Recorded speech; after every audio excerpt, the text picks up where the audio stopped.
It's good to be at a Democratic rally.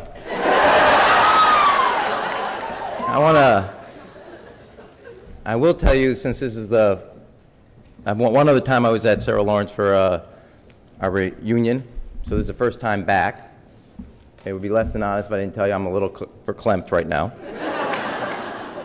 I will tell you, given that I got a doctorate, you can guarantee that there is one Jewish mother happy today.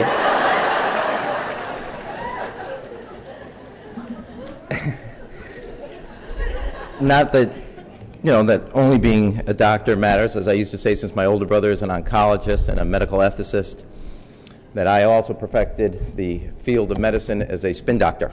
That was the only way to justify it to my parents. I will tell you, President Lawrence, that I do wish my parents were here at this moment, because I knew my mother would be proud at that introduction and my father would be amazed. To President Lawrence, Chairman Hill, and the Board of Trustees, members of the faculty, parents, family, friends, and above all, the graduating class of 2009. Congratulations. I want to thank Sarah Lawrence for bestowing this honorary degree.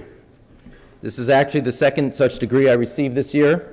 Just last week, I was awarded an honorary degree for my contribution to the field of linguistics, particularly my work in the four-letter words.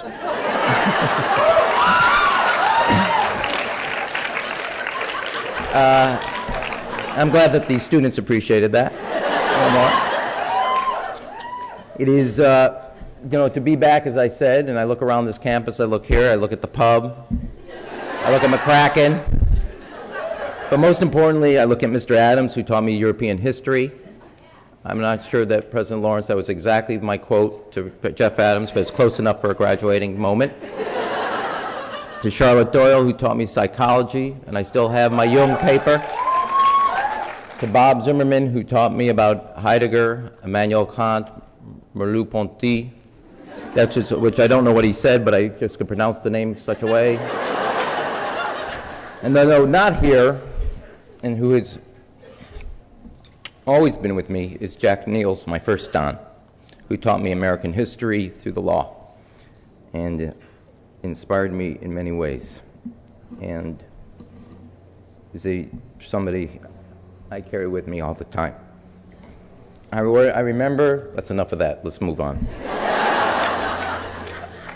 I remember the walks down the hill to Bates.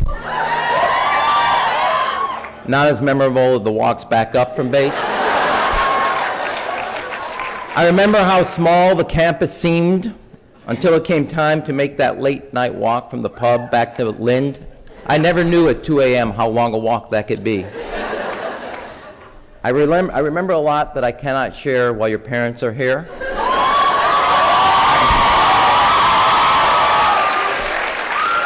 But to the parents, I want you to know I made it through FBI clearance, so do not worry about it.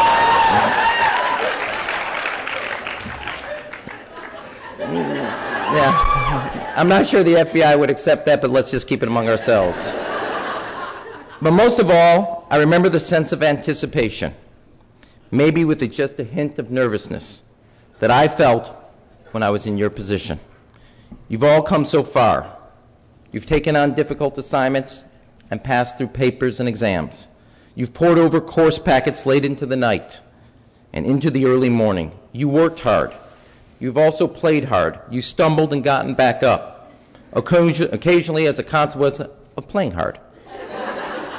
And you also did your fair share of growing up, because you are different than you were in 2005 when you came to this institution. And for your families, this is their day too, because they've been on this journey with you. They've listened to you, placed their hopes in you, and wish you'd call more often. And on behalf of all the parents here, allow me to say this to these fine graduates. Text messaging does not count. Not just because you are holding a phone in your hand, this does not count as calling your parents. In all appreciate that. I appreciate that you laugh. Obviously a parent with a child at this point. In all seriousness, having been in your shoes, I'm excited for you. This is an incredibly challenging time for our country. As Chief of Staff, I'm humbled, a quality that does not come naturally to me, by the incredible array, you don't have to applaud to that one, of problems that President Obama confronts on a daily basis. Hard choices about our policies for automakers, on financial markets, healthcare, energy, dangerous regions in the world, and lost jobs here at home. Our president has a pretty tough job. And the reality is, and this is the truth, he needs your help. I can think of no other time in our history in which an educated and engaged citizenry was needed more than it is needed now. Yes, it's true.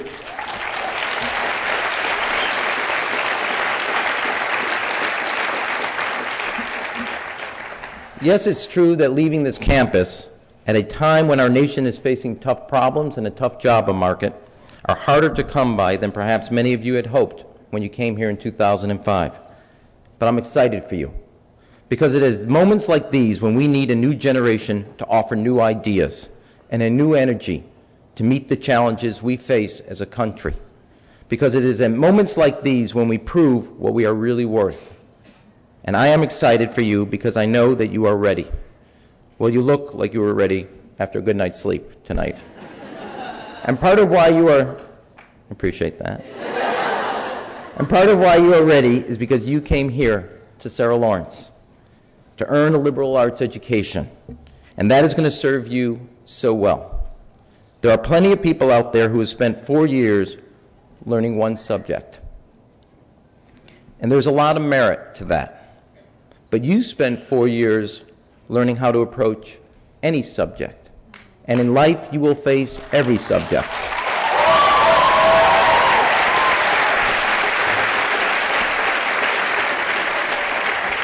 You spend your time exploring a breadth of ideas and subjects that will prepare you in ways you cannot even begin to appreciate. For instance, I spent some time studying child psychology when I was at Sarah Lawrence. And the truth is, when I came here, besides dance, I decided I wanted to go into child psychology. I had no idea how useful that would be when I became a member of Congress.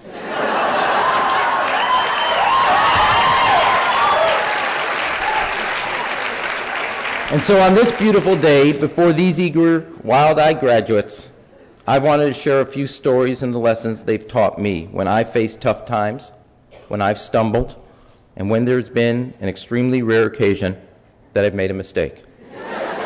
I want to start with a lesson I learned the hard way. When I was in high school, I was a pretty reckless guy. You wouldn't have bet long on me. You'd have gone short. Let's just say I wasn't staid and somber figure that stands before you today. I was working as a meat cutter, trying to earn money to go to college. I sliced my finger very deeply.